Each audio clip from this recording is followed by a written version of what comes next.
नमस्कार साथियों, वेदांत एकेडमी के डिजिटल प्लेटफॉर्म पर आपका स्वागत है। हम लोग वैक्सीन सीरीज डिस्कस कर रहे हैं जिसमें आप लोगों को ट्रिक्स, मेथड्स वगैरह पर काम किया जा रहा है। तो बिना टाइम को बर्बाद किए हुए सीधे हम स्टार्ट करते हैं क्वेश्चंस आज के सेशन के। तो पहला क्वेश्चन हमें प्रॉफिट एंड लॉस से दिया गया है। चावल के मूल्य में परसेंटेज से चावल के मूल्य में 20% तक की गिरावट होगी, कितने प्रतिशत में खपत में परिवर्तन होगा जिससे उसका समस्त बजट परिवर्तित ना हो। इसे हम दो तरीके से देखते हैं। पहले बिल्कुल सिंपल तरीका, हमारा आंसर कैसे हमें क्लिक करेगा। तो पहले अगर वो 100 रुपये खर्च कर रहा था, 20% की कमी होगी तो अब उसका खर्च कितना हो जाएगा, 80 हो जाएगा। लेकिन चावल तो उसे कितने के मिलने वाले हैं, रेट हुआ है उसका 100 की जगह 80 खर्च, लेकिन खर्च तो वो क्या कर रहा है, बजट अपरिवर्तित, मतलब वही के वही 100 खर्च कर रहा है। तो 80 की जगह सामान अब कितने का मिलेगा, 100 का मिलेगा। सामान कितना एक्स्ट्रा मिलेगा, देखो कितना एक्स्ट्रा मिल रहा है, 20 एक्स्ट्रा। कितने से कितने के हिसाब से, 80 के हिसाब से। तो जो पूछा है वो है 20 एक्स्ट्रा 80 के हिसाब से, परसेंट में अगर निकालोगे इंटू 100 करोगे, आंसर मिलेगा आपको 25%। ये कहानी होगी।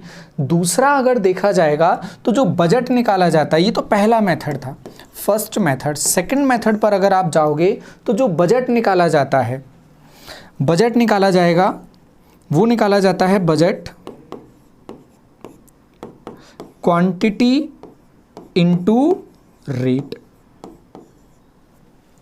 क्वांटिटी इंटू रेट के हिसाब से इस तरह से निकाला जाता है। और इसमें जो चेंजेस निकाला जाता है वो निकाला जाता है x plus y plus x y upon 100 के हिसाब से।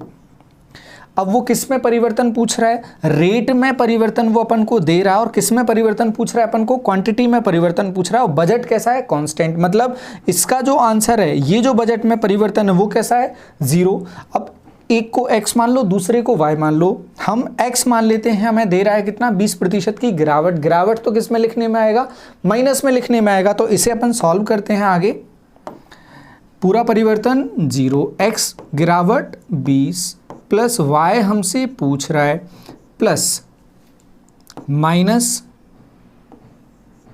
20 इंटू वाई अपॉन 100। ये कहानी -20 इस तरफ आएगा, 20 से इसको काटोगे ये 5 बार कट जाएगा। -20 इस तरफ आएगा, +20 हो जाएगा। और ये 5 एकम 5, 5 में से एक y घटेगा, कितना बचेगा, 4y बचेगा, 4y। और नीचे कितना, 5, 5 से देखो इस 20 को काटोगे कितनी बार, 5 बार कटेगा। 5 का यहाँ गुणा होगा, कितना हो जाएगा, 5 5 25। और आ किस में रहा है, प्लस में आ रहा है। देखो y का वैल्यू अगर प्लस में आ रहा है, इसका मतलब वो क्या दर्शा रहा है, वृद्धि को दर्शा रहा है। और y क्या लिया है, क्वांटिटी उसकी। एक रेट में परिवर्तन दिया है, क्वांटिटी पूछ रहा है, बजट उसका नो चेंज बोल रहा है, 0 लिखा है। और जब ये रिलेशन बताया था x plus y plus x y upon 100, बार बार आपसे बोला गया है, ये बहुत जगह यूज होगा, बार बार ये आते रहेगा। तो इससे भी ये क्वेश्चन सॉल्व किया जा सकता है। उम्मीद है क्लियर होगा। बढ़ेंगे हम आगे। अगला क्वेश्चन, एक समबाहुभुज की कितनी भुजाएं हैं जबकि प्रत्येक अंतः कोण का मान 135 डिग्री है। अब प्रत्येक कोण का मान 135 डिग्री है। अब सोच रहे होगे सर इसमें अंतः तो लिखा ही नहीं है आपने, अंतः कैसे पढ़ लिया। तो याद रखना गाइस, किसी भी समबाहुभुज का जो बाह्य कोणों का योग होता है वो हमेशा 365 होता है, हमेशा 365 होता है। तो जो बाह्य कोण होता है उसका वैल्यू कम होता जाता है, हमेशा कम होता जाता है। 135 ऐसा वैल्यू वो ज़्यादा नहीं दिखेगा। वापस आते हैं अपन, अब देखते हैं अपन, इसको समझते हैं। अब इसका रिलेशन अगर याद नहीं है तो आप आंसर नहीं कर सकते। इसका रिलेशन क्या होता है, n-2 सभी कोणों का योग होता है, n-2 इंटू 180। ये सभी कोणों का योग होता है। n बहुभुज की भुजाएं होती हैं, लेकिन यहाँ क्या बोल रहा है, प्रत्येक। तो जितनी भुजाएं सभी में बराबर बराबर बांट दो, समबाहुभुज है, बराबर बांटा तो एक कोण कितना मिल रहा है, 135 डिग्री मिल रहा है। n का यहाँ इंटू हो जाएगा, 180 का अंदर कर दो, 180 n minus 360 is equal to 135 n। ये 180, ये 135 यहाँ आके घटेगा, 180 में से 135 घटाओगे बचेगा 45 n। और ये 360 यहाँ चला जाएगा। 45 से 360 को काटोगे ये 8 बार कट जाएगा। n इज इक्वल टू 8, ये होगा हमारा आंसर। उम्मीद है बिल्कुल कहानी एकदम से क्लियर होगी। बस ये रिलेशन हमें अच्छे से याद होना चाहिए। जब n-2 इंटू 180 बोला जाएगा तो बोला जाएगा किसी भी समबाहुभुज के सभी कोणों का योग, लेकिन प्रत्येक निकालना है तो सभी को क्या करना पड़ेगा, बराबर बराबर भागों में बांटना पड़ेगा। तो बांटेंगे कैसे, n से डिवाइड कर देंगे, जितनी भुजाएं उतने ही कोण, और हमें मिल जाएगा प्रत्येक अंतः कोण। बढ़ेंगे आगे, n इज इक्वल टू 8 के बाद 3 संख्याओं में से प्रथम संख्या द्वितीय की दोगुनी है। ए बी सी 3 संख्याएं पहली दूसरी की दुगनी है, तो दूसरी कितनी होगी 1। पहली संख्या तीसरी वाली की 4 गुनी है, ए तीसरी वाली की 4 गुनी है 1। यदि संख्याओं का औसत 56 है, ये बिल्कुल सिंपल तरीके से किया जा रहा है आपके लिए। अदरवाइज करने को क्या किया जा सकता था, ए बी सी लिखकर, ए बी और सी लिखकर यहां बोल दिया जाता पहली संख्या दूसरी वाली की दोगुनी है, इसको 2x मान लेते, इसे 4x मान लेते, और चौथी वाली इसकी 4 गुनी ये है, तो ये कितना हो जाता, x हो जाता। इससे भी हो जाता, लेकिन हम बिल्कुल बेसिक से करेंगे, आपको कुछ भी नहीं पता है और उतना आपने प्रैक्टिस किया भी नहीं है। तो a और b का रिलेशन, a और c का, दोनों में कॉमन क्या है, a, हमने रखा उसे बीच में, इधर हमने b लिख लिया, यहाँ हमने c लिख लिया। b कितना है 1 और a कितना है 2, ये पहला।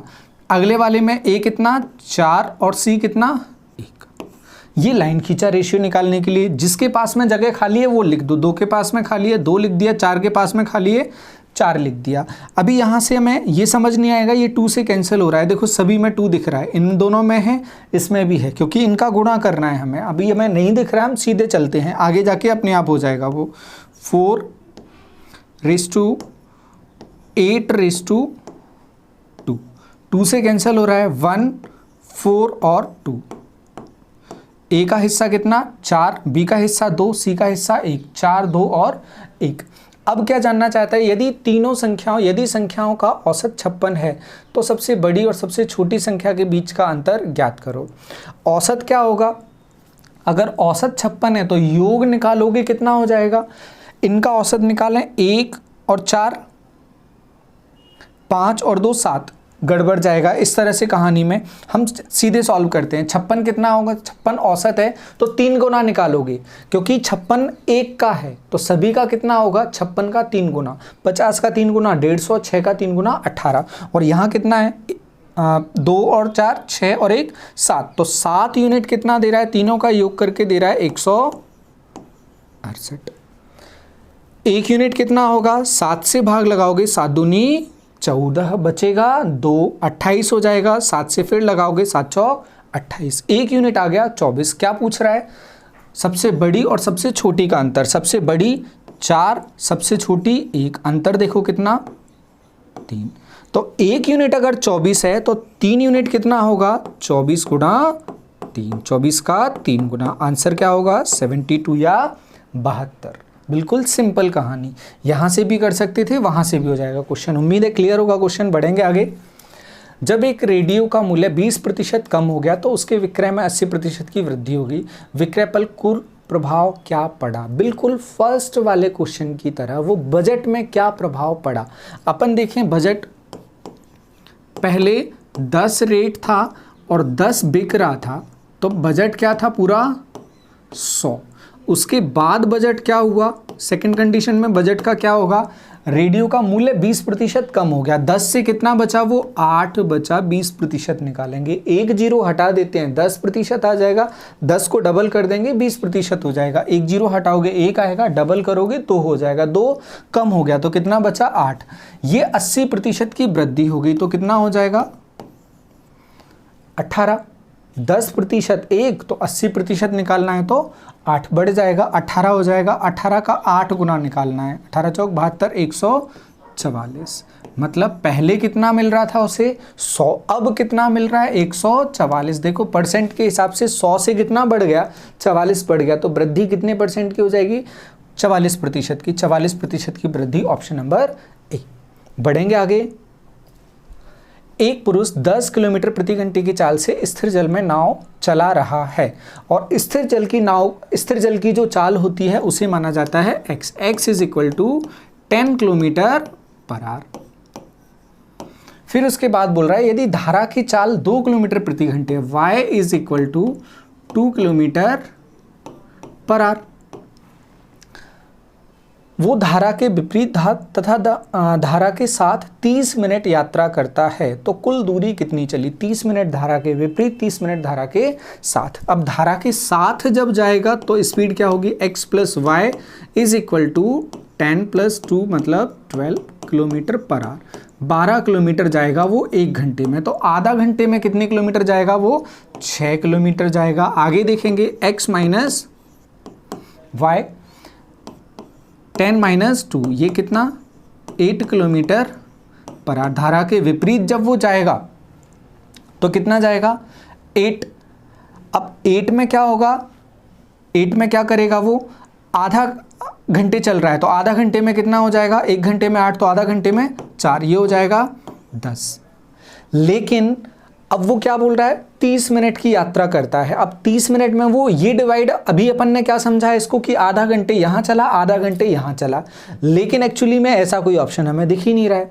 फिर हमें पता चलेगा ये टोटल यात्रा है, साथ टोटल 30 मिनट चला, 15 मिनट धारा के साथ 15 मिनट धारा के विपरीत चला। ऐसा वो कहीं नहीं बोल रहा है, एक स्थान से गया और 30 मिनट में वापस उसी स्थान पर आ गया। तो 15 मिनट यहाँ से 15 मिनट वहाँ से, मतलब टोटल जो कैलकुलेशन है वो कैसी हो जाएगी, आधी हो जाएगी। तो 10 से आंसर कितना पहुँच जाएगा, 5 आंसर पहुँच जाएगा। ऑप्शन नंबर बी हमारा आंसर होगा। अगर 10 होता तो हम सबसे पहले 10 पर जाते और कोर्ट में इसके लिए हम आपके लड़ाई लड़ते। बढ़ते हम आगे।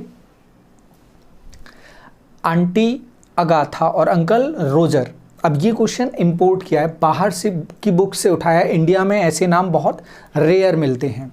आयु का अनुपात 5:6, यही अनुपात उनके बच्चे सुजैन और बर्नार्ड की आयु का अनुपात है। यदि सुजैन और आंटी की अगाथा की आयु का योगफल 5 वर्ष पूर्व 60 था तो 5 वर्ष पश्चात बर्नार्ड और अंकल रोजर की आयु का योगफल क्या होगा। ठीक है,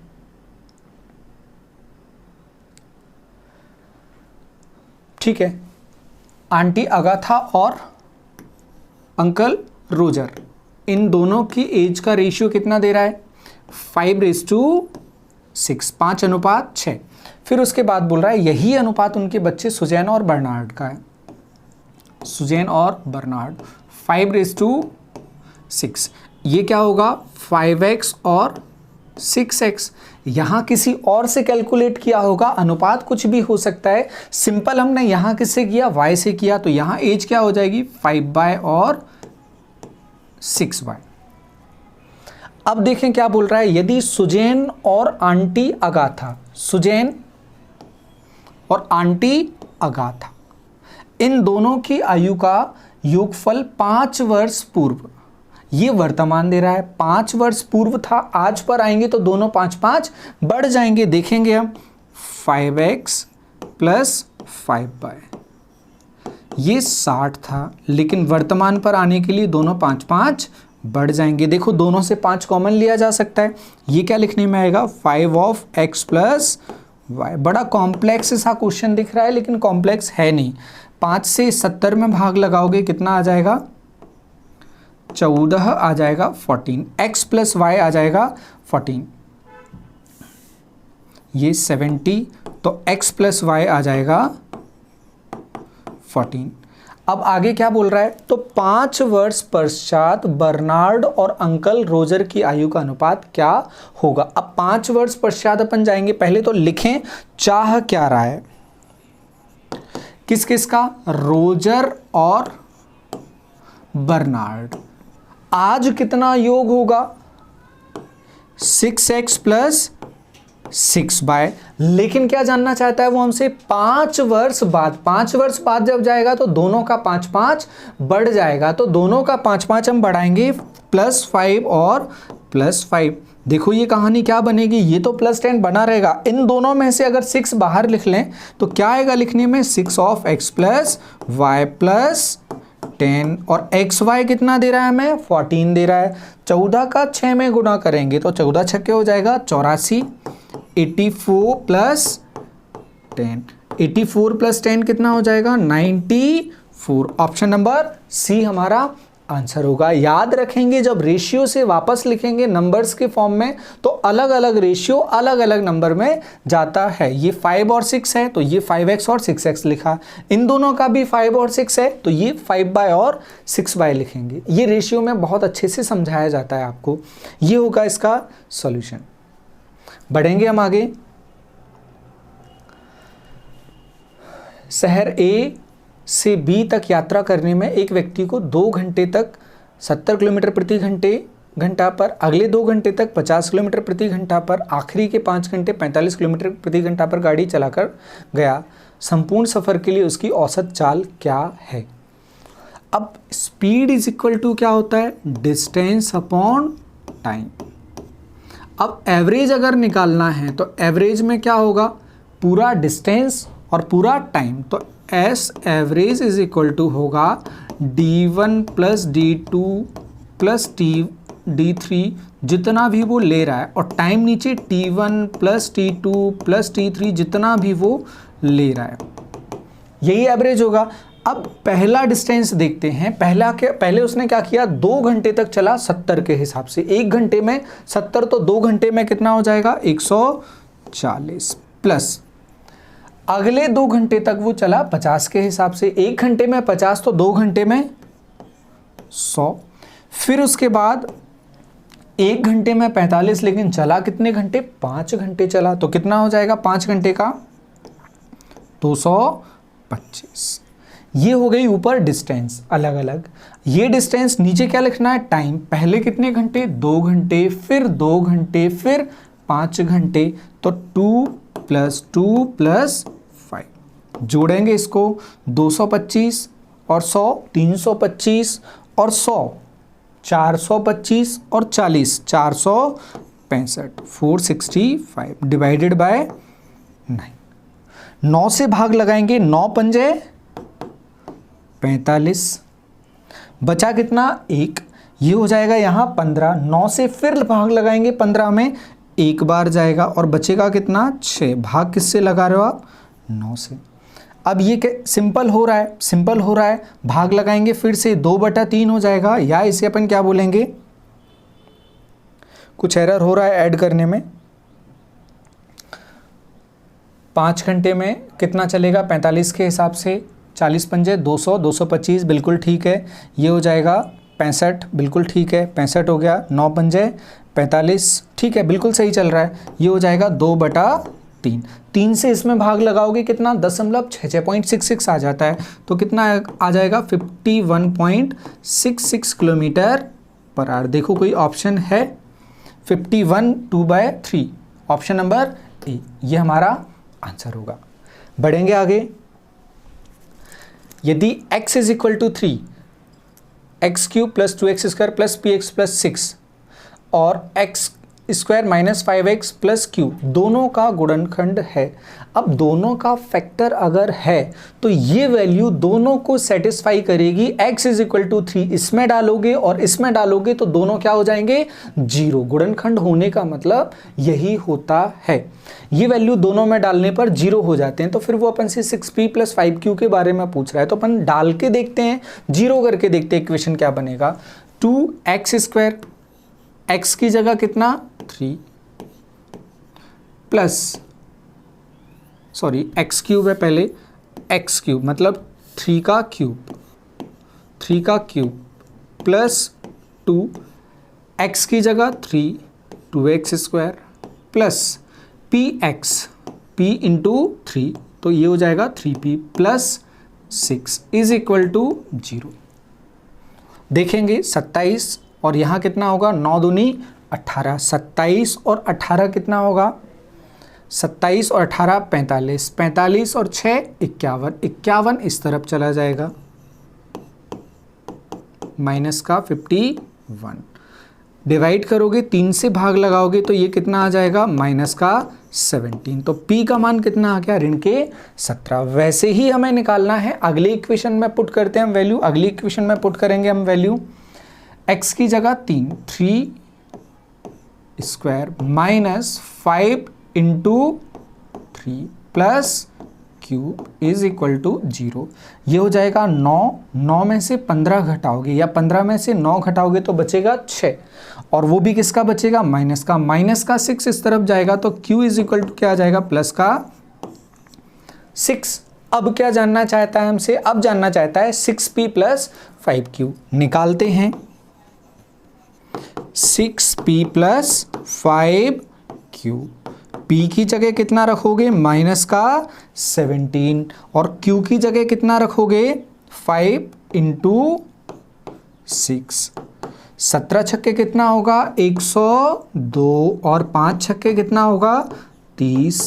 गुणा घटाओगे ये बचेगा माइनस का 72। 102 में से 30 घटाओगे साइन किसका आएगा माइनस का आएगा -72। ऑप्शन नंबर बी ये हमारा आंसर हो जाएगा। बढ़ेंगे हम आगे। नेक्स्ट क्वेश्चन, एक संख्या में 2 अंक हैं जिनका योगफल 8 है। यदि इस संख्या से 18 घटा दिया जाए तो इसके अंक पलट जाते हैं। तो ऐसी संख्या क्या है? जब भी इस तरह का क्वेश्चन आएगा और नंबर के बारे में वो पूछेगा सीधे हम ऑप्शन की तरफ दौड़ेंगे।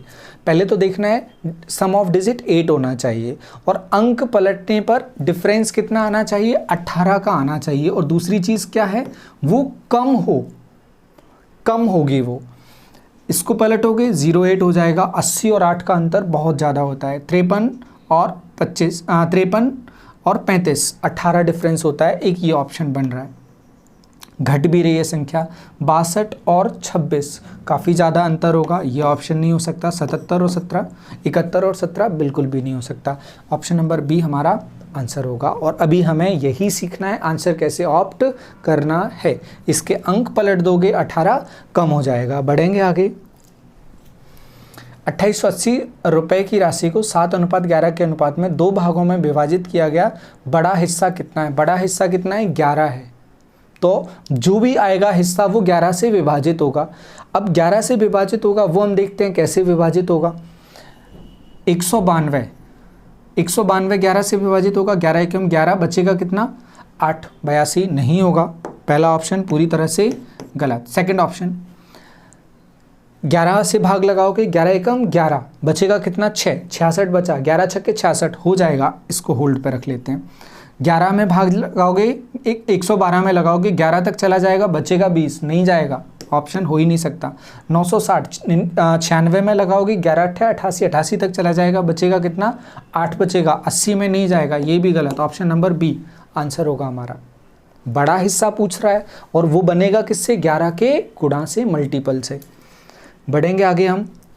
एक दुकानदार 100 किलोग्राम शक्कर के थैले के एक भाग को 10% के लाभ पर शेष भाग को 20% के लाभ पर बेचता है। संपूर्ण थैले पर उसे कुल मिलाकर 18% का लाभ हुआ तो 20% के लाभ पर उसने कितने किलोग्राम का विक्रय किया?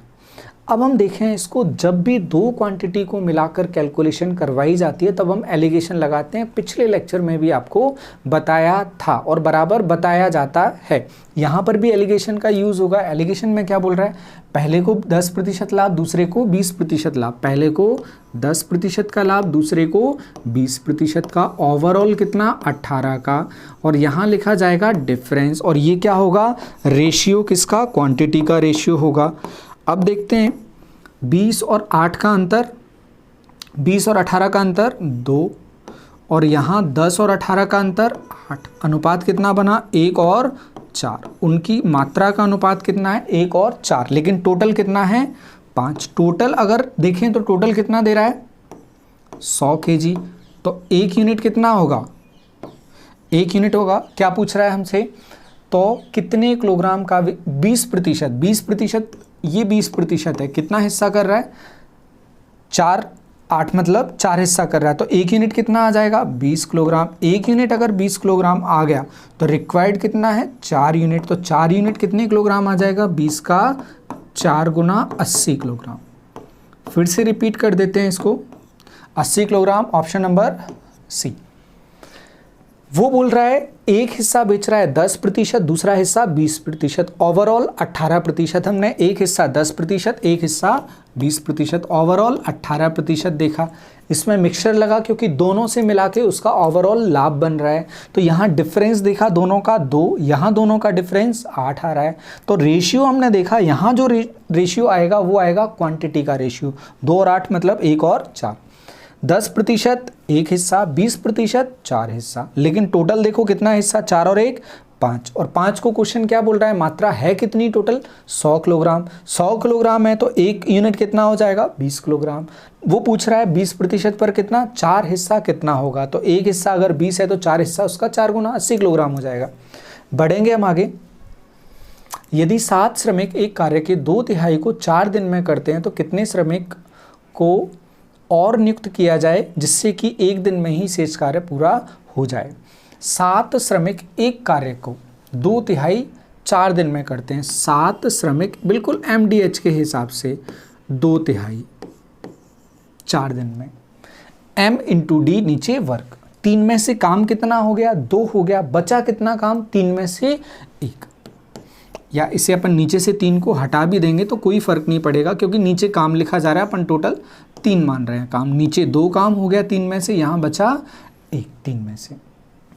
नीचे लिख भी दोगे दोनों कैंसिल हो जाएगा, कोई फर्क नहीं पड़ेगा। ऊपर M × D पूछ रहा है, क्या बोल रहा है, तो कितने श्रमिक और काम पर लगा दे। पहले से कितने हैं 7 और लगा दो x, और काम कितने दिन में पूरा हो जाएगा, D दिन में पूरा हो जाएगा। 2 से काटोगे 2 बार, 7 दूनी 14, x + 7 + x, ये 7 यहाँ आके घटेगा, 14 में से 7 जाएगा, बचेगा कितना 7। तो हमारा आंसर कितना होगा 7, ऑप्शन नंबर ए। उम्मीद है क्लियर होगा। M × D, H कितने घंटे काम कर रहा है, H अगर होता तो वो भी अपन ऊपर ही डाल देते। बढ़ेंगे आगे। एक कॉलेज में 60% शोध विद्यार्थी लड़कियां हैं। प्रत्येक शोध विद्यार्थी का वार्षिक जेब खर्च 25,000 रुपये और शोध विद्यार्थी लड़के का 35,000। कॉलेज के सभी विद्यार्थियों का एक साथ औसत वार्षिक जेब खर्च। ये देखो एलिगेशन पीछे अपन ने सॉल्व किया, इसे उससे भी सॉल्व किया जा सकता है। कैसे किया जा सकता है, 60% विद्यार्थी लड़कियां हैं तो बाकी बचे कौन, 40% लड़के हैं। हम दोनों तरीके से इसको समझते हैं। पहले एलिगेशन से सॉल्व करते हैं। लड़कियों का कितना है 25,000, लड़कों का कितना 35,000। ओवरऑल अपन को निकालना है वो है x। 1000 अपन ने छोड़ दिया, सबसे लास्ट में डालेंगे 1000। अभी अपन चलते हैं, यहाँ जो भी आएगा उसमें 1000 से गुणा कर देंगे, वेल नोन होगी वो बात। अब देखो यहाँ क्या आता है रेशियो, वहाँ हम क्वांटिटी का क्वेश्चन कर रहे थे, यहाँ हम किसका क्वेश्चन कर रहे हैं, नंबर का।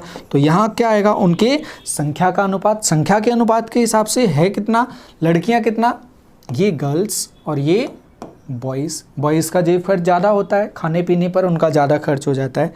6 60 और यहाँ अनुपात कितना 40, कैंसिल आउट करोगे कितना हो जाएगा 3:2 हो जाएगा। ये अनुपात 3:2 आएगा। लेकिन आपको थोड़ी देर पहले सिखाया क्या है, यहाँ क्या आएगा, बड़े में से x को घटाएंगे, यहाँ लिखा जाएगा 35 - x।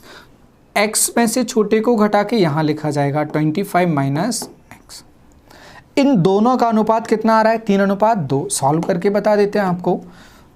35 - x और x - 25, ये कितना आ रहा है 3:2, 3:2। 2 से यहाँ गुणा करोगे, 70 में से x घटा दो बराबर 3x - 75। ये x यहाँ जाके जुड़ जाएगा 4x हो जाएगा। 75 यहाँ आके जुड़ जाएगा, 75 यहाँ आके जोड़ोगे कितना हो जाएगा 150। 1 मिनट रुको, 2 का यहाँ 70 हो जाएगा, ये 2x हो जाएगा। हाँ यहाँ एरर हुई, ये x एज इट इज। यहाँ कितना 2 से गुना होगा 70 और माइनस का कितना होगा 2x होगा। ये 2x यहाँ आके जुड़ेगा, कितना हो जाएगा 5x हो जाएगा, क्योंकि कैलकुलेशन तो सिंपल होनी है, कुछ भी करो आप। ये 75 यहाँ आके जुड़ेगा, 70 पहले से और 70 75 और आ गया 70 70 140 और 5 145 145। x 5 से इसको काटोगे तो x कितना आ जाएगा 29। ये 29 आ गया, जबकि चाहिए क्या अपन को, कितने गुना करना है 1000 गुना करना है, तो 29 कितना हो जाएगा 1000 हो जाएगा, ये हो जाएगा 29,000। अब दूसरा तरीका, वो भी कैलकुलेशन ऑलमोस्ट यही जाएगी, ये सबसे सही तरीका होगा, तो हम यही सीखकर आगे बढ़ेंगे। बढ़ते हैं हम आगे। 4 वस्तुओं का विक्रय मूल्य 5 वस्तुओं के क्रय मूल्य के बराबर है। बेच कितने आर्टिकल रहा है, 4 आर्टिकल बेच रहा है। अगर 4 बेच रहा है तो सबसे पहले देखेगा भैया मैंने जो बेचा वो मुझे मिला या नहीं मिला, यही देखिएगा। 5 वस्तुओं के क्रय मूल्य के बराबर है, ऐसा वो बोल रहा है। 4 अगर बेच रहा है तो सबसे पहले गिनेगा जितने का खरीदा था वो मिला या नहीं मिला। 4 बेची, देखा 4 का कॉस्ट प्राइस मिला या नहीं। जैसे 4 सीपी देखा हमने, ऊपर से कंपेयर किया, ऊपर कितना दिख रहा है 5, तो 4 के साथ में इसे 5 बनाने के लिए क्या करना पड़ेगा +1 सीपी, और प्लस का मतलब क्या है प्रॉफिट। 4 पर कितना कमाया 1 कमाया, तो प्रॉफिट परसेंट हम देखेंगे 1 कमाया 4 पर, 1/4 का मतलब होगा 25% profit. Option number B answer हमारा। ये क्वेश्चन पिछले लेक्चर में भी करवाया आपको, उसी अप्रोच से सॉल्व करना है। रेनू, मीनू और सोनू 3 चचेरे भाई बहन हैं। रेनू और मीनू समान आयु के हैं। Renu is equal to Meenu. उनकी आयु का योगफल और उनकी आयु का योगफल, रेनू प्लस मीनू की जगह भी अपन क्या लिख लें, रेनू ही लिख लेते हैं। उनकी आयु का योगफल सोनू की आयु का 5 गुना है, तो ये सोनू है। अगर सोनू 1 है तो इन दोनों की आयु का योग कितना होगा 5 गुना मतलब 5। सोनू अगर 1 है तो इन दोनों का योग कितना हो जाएगा 5। तो फिर देखेंगे r प्लस r कितना होगा 2r, और 2 नीचे आ जाएगा तो r और s, मतलब रेनू और सोनू का अनुपात कितना आ जाएगा 5:2। ये एक स्टेप हटाए, समझ के रखना, r प्लस r 2r, 2 नीचे आ जाएगा तो रेनू और सोनू का अनुपात आ जाएगा 5:2। आगे क्या बोल रहा है हमसे, 3 वर्ष पूर्व रेनू की आयु सोनू की आयु की 3 गुनी थी। तो आज क्या है दोनों की आयु, आज अगर लिखी जाएगी तो क्या लिखी जाएगी, रेनू की अगर आप लिखोगे तो 5x और सोनू की अगर आप लिखोगे तो 2x। 3 वर्ष पूर्व रेनू की आयु सोनू की आयु की 3 गुना थी। 3 वर्ष पूर्व क्या बोल रहा है, 3 वर्ष पूर्व रेनू कितनी हो जाएगी, इसके हिसाब से देखा जाएगा, रेनू होगी 5x - 3 और सोनू कितना 2x - 3। अकॉर्डिंग टू क्वेश्चन के हिसाब से अगर अपन जाएंगे तो रेनू की आयु क्या बोल रहा है, सोनू की आयु की 3 गुनी थी, मतलब ये 3 गुनी। अगर बराबर करना है तो इसे 3 गुना करना पड़ेगा, इसे 3 गुना करेंगे तो दोनों बराबर हो जाएंगे। कर देते हैं हम बराबर, 5x - 3 इसे 3 गुना कर दो, 2x - 3, ये कितना हो जाएगा 6x हो जाएगा। सॉल्व करते हैं इसको, इस तरफ 6x हो जाएगा, 5x यहाँ जाके घटेगा तो क्या बचेगा, अकेला x बचेगा। दूसरी तरफ 3 त्रिका 9, माइनस के 9 इस तरफ आएंगे, 9 में से 3 घटाएंगे तो कितना बचेगा 6। x की वैल्यू कितना आ रहा है 6 आ रहा है। अब देखते हैं हम जानना क्या चाहता है वो, तो 4 वर्ष पश्चात सोनू की आयु कितनी होगी, 4 वर्ष पश्चात। अभी कितनी है सोनू की आयु 2x, तो 4 वर्ष बाद 2x + 4 हो जाएगी, तो सोनू कितना होगा, रिक्वायर्ड देखेंगे सोनू कितना होगा, सोनू होगा 2x + 4 और x कितना 6, 12 और 4 16, मतलब ऑप्शन नंबर डी ये हमारा आंसर होगा। तो ये था आज का सेशन, उम्मीद है अच्छा लगा होगा। ऐसे ही और अच्छे इंटरेस्टिंग सेशंस के साथ मिलते रहेंगे। आज के लिए थैंक यू।